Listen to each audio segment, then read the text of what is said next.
Donald Trump wakes up in the middle of the night like he typically does, and he's out on True Social and Twitter and all those places. And he's sundowning like he does. But of course, his mind is racing 1,000 miles an hour.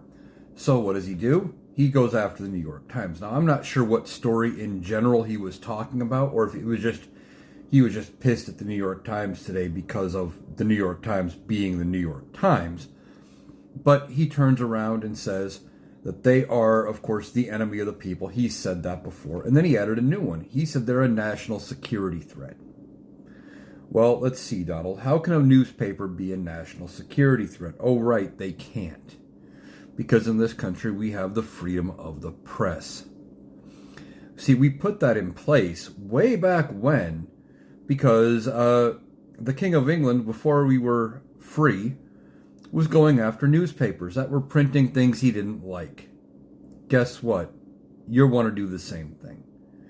Donald Trump is so thin-skinned, he doesn't even realize how bad this makes him look. He is so worried about maintaining this air of being, above it all and perfect, and he has to be the tough guy. So whenever a newspaper goes after him and actually treats him the way he should be treated, like a buffoon, like a joke, that, of course, he comes out the failing New York Times and the enemy of the people. No, Donald, the enemy of the people is you. You are the enemy of the people. You are doing things on a daily basis that are blatantly unconstitutional, and you don't care. Not only are some things unconstitutional or unlawful, they're also immoral. And again, you don't care. You messed around with the Epstein files. You made sure they didn't get released in their entirety like the law said you should.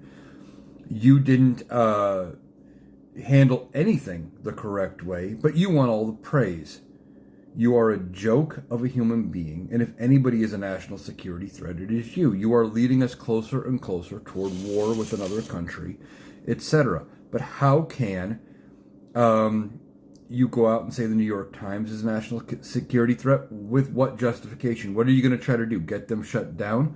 The courts, even this corrupt Supreme Court, wouldn't side with you on this one because of the freedom of the press.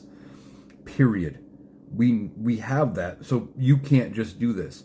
But you want the ability to go after any newspaper, any news source that says things you don't like. Good luck with that, Donnie.